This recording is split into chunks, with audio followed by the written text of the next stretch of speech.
Bonjour à tous et bienvenue dans Voyons voir. Dans ce numéro, direction la Loire, plus exactement Saint-Jean-Saint-Maurice-sur-Loire, un village où se trouve La Cure, une pépinière d'artisans spécialisés dans les métiers d'art. Parmi les talents en résidence pour 5 ans, Émilie Moussière. Formée à Lyon dans les ateliers de soierie des Canuts, Émilie est peintre sur soie et travaille pour divers clients comme la haute couture. Bonjour Émilie. Bonjour. Merci beaucoup de nous accueillir au sein de votre atelier. Alors on va faire un point sur votre métier, votre parcours et ce qui vous motive effectivement dans ces fameux métiers d'art. Alors concrètement, quel est le vôtre? Qu'est-ce que vous faites? Alors, je dis que je suis peintre sur soie, mais plus généralement peintre sur tissu, décoratrice sur tissu. Alors au niveau de ce métier-là, comment est-ce que vous l'avez choisi? Comment est-ce qu'on vient à un métier d'art? Parce qu'il y a beaucoup de savoir-faire derrière tout ça, il faut apprendre la technique. Comment ça s'est passé pour vous? Moi, c'est d'abord mon attrait pour le dessin, la couleur. Donc j'ai suivi à Lyon une formation, un BTS en art textile et impression. Et ensuite, j'ai été formée dans un atelier de peinture sur soie, à Lyon aussi, à la Croix-Rousse. Pourquoi venir ici dans la Loire alors? C'est quoi le lien avec cet atelier? C'est mon village natal. Voilà, un petit retour aux sources. Vous avez fait le choix d'être dans une pépinière d'artistes. Pourquoi ce choix? Pourquoi pas être isolé dans votre petit coin, être dans votre bulle? Non, plutôt jouer le jeu de la carte de allez, on a plusieurs talents et on essaye de jouer ensemble. Oui. Donc vraiment l'attrait pour moi de revenir dans ce village, c'était cette pépinière où on est plusieurs artisans et on est suivi par le pôle de la Cure et on a un soutien au niveau de la communication, on est associé aux événements, on a plus de visibilité et on n'est pas esselé. Donc du coup, avec les autres artisans, on se regroupe, on peut faire des projets communs aussi, et c'est ça qui est super chouette. On revient à la création. Là aussi, il doit y avoir des mélanges d'idées. Mais déjà, qu'est-ce qui se passe dans la tête d'Émilie? Concrètement, quand vous êtes sur vos toiles, quels sont vos matériaux, vos outils, vos couleurs? Alors, je peins essentiellement sur de la soie, plusieurs qualités de soie. La plupart du temps, c'est du pongé de soie. C'est ce qu'on a ici. C'est une soie qui est lisse et brillante. Quelquefois, de la mousseline de soie. C'est un support qui est transparent et très vaporeux. Et de la laine, de l'étamine de laine. En fait, les colorants soie et les colorants laine sont les mêmes parce que c'est d'origine animale. Voilà. On vous a vu travailler tout à l'heure avec des petites boules de coton. Oui. Il n'y a pas de pinceau, il n'y a pas de stylo. Comment ça se passe quand on veut travailler sur la soie? Il doit y avoir des difficultés quand même. Oui, en fait, voilà, le support est assez souple, donc il faut déjà gérer ça. Il y a aussi le fait que j'utilise pas de pinceau, j'utilise la plupart du temps, pour peindre sur la soie, des petites boules de coton que je façonne en fait plutôt en cône. Comme ça, j'ai un pointu, je peux faire des finesses. Et puis, les couleurs que j'utilise sont des couleurs hyper liquides, comme des encres, et elles vont avoir tendance à fuser, ça veut dire à s'écarter sur la soie. Donc, il faut avoir un geste assez rapide et léger, et ce qui permet de maîtriser et d'avoir quand même des finesses dans le dessin. Quels sont vos clients? Où sont-ils? D'où viennent-ils? Alors, la plupart de mes clients viennent de la soierie lyonnaise. On n'est pas très loin, hein. On est à une petite heure de route de Lyon. J'ai travaillé beaucoup en fait avant à la Maison des Canuts. Et depuis que je me suis lancée dans mon activité, la Maison des Canuts devient mon premier client. Donc je travaille essentiellement le foulard pour eux. Et puis j'ai d'autres clients plutôt pour la haute couture au niveau de Paris et puis du Nord. Et eux, ils me donnent du tissu au mètre et je peins au mètre. Donc il y a aussi un côté un peu répétitif, mais là c'est très pointu et au niveau de la qualité, ça va être très haut.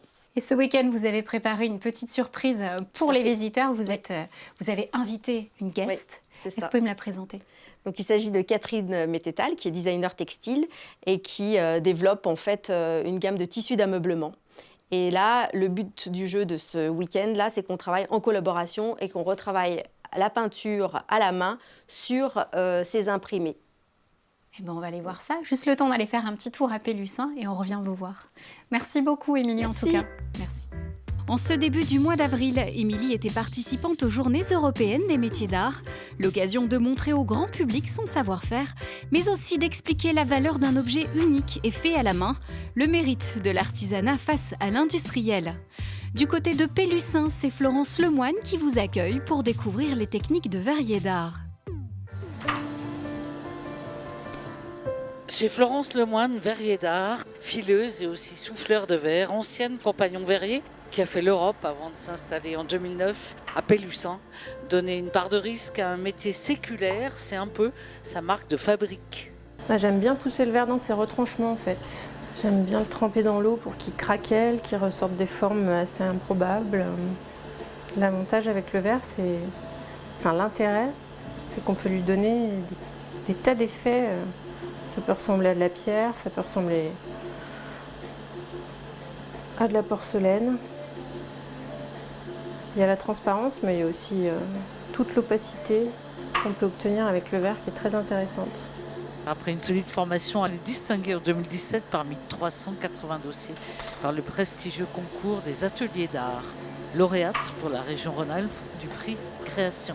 Après, il n'y a pas eu vraiment de coupure, c'est une évolution. Je fais moins en moins de bijoux. Les bijoux, c'est vraiment ce qui me fait vivre. Et je développe plus un travail de sculpture et de luminaire, et c'est ce que m'a apporté le concours en 2017. Du verre soufflé qu'elle travaille avec du verre en poudre, de l'acide, elle joue sur les failles, les fissures. Mon travail, il est un petit peu comme ça. Je travaille sur des choses organiques, sur la flore en général. Je dessine des choses, j'écris beaucoup. C'est vraiment des idées, des sensations et des choses que je ressens au quotidien, que j'essaie de transcrire dans mes pièces. Il y a des effets de matière, par exemple je vais appeler des perles avant la pluie ou rivage parce que l'association de matière que je cherche à avoir, ou enfin la couleur que je cherche à avoir, c'est un ciel sombre avant une chute de pluie. Il y a une certaine fragilité dans mon travail, on a l'impression que c'est fragile, mes pièces sont craquelées, elles sont cassées en quelque sorte, elles sont solides, mais elles ont cette espèce d'aspect un peu fissuré, brisé.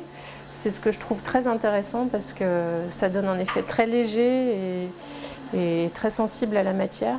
Florence Lemoine qui travaille pour tous les publics, elle expose ici quelques pièces de ce bal des lanternes, aussi présentées en empreinte à Paris. Là, je suis plus dans l'art que dans l'artisanat, on va dire. Et spécifiquement, mon travail aujourd'hui, il ne peut être fait qu'à la main. Donc, ça, c'est un peu ma fierté. Une fierté qu'elle partage ici dans son atelier lilliputien, mais toujours ouvert au public sur demande. Nous sommes de retour à Saint-Jean-Samory-sur-Loire, dans l'atelier d'Émilie Moussière. À ses côtés pour quelques jours, Catherine Mettetal, cette passionnée de la couleur, du graphisme et du textile, a accepté de quitter son atelier de Clérieux dans la Drôme pour se mêler aux artisans ligériens. Bonjour Catherine. Bonjour. Merci beaucoup de prendre le temps pour nous. Alors on est à l'aube du week-end des GEMA, les Journées européennes des métiers d'art, et vous avez répondu présent. On part de la Drôme et on arrive dans la Loire. Alors pourquoi avoir dit oui à Émilie ? Émilie, on se connaît, en fait on s'est rencontrés dans un atelier de soirée à Lyon. Il se trouve qu'on avait fait le même cursus au niveau des études, en BTS, en impression. Et on a toutes les deux l'amour du geste, de la couleur, du dessin. Et ça fait 3 ans maintenant qu'on fait des collaborations où on échange nos univers. Et où on travaille ensemble pendant quelques jours dans son atelier, jusque-là. Et là, c'était l'occasion de continuer la démarche sur un tissu d'ameublement, puisque moi, je commence à être éditrice de tissus d'ameublement, et donc de travailler sur d'autres supports au sein de cette pépinière qui est quand même à Saint-Jean-Saint-Maurice très, très dynamique. Et on sent, moi, ça m'a toujours étonnée de voir tous ces artisans et tous ces événements autour des métiers d'art. Les planches en dessous. On le fera oui. Ah oui, les grosses brosses. Ouais.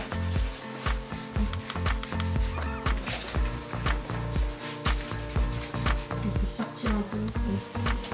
Oui. Alors concrètement, qu'est-ce que ça veut dire d'être designer textile ?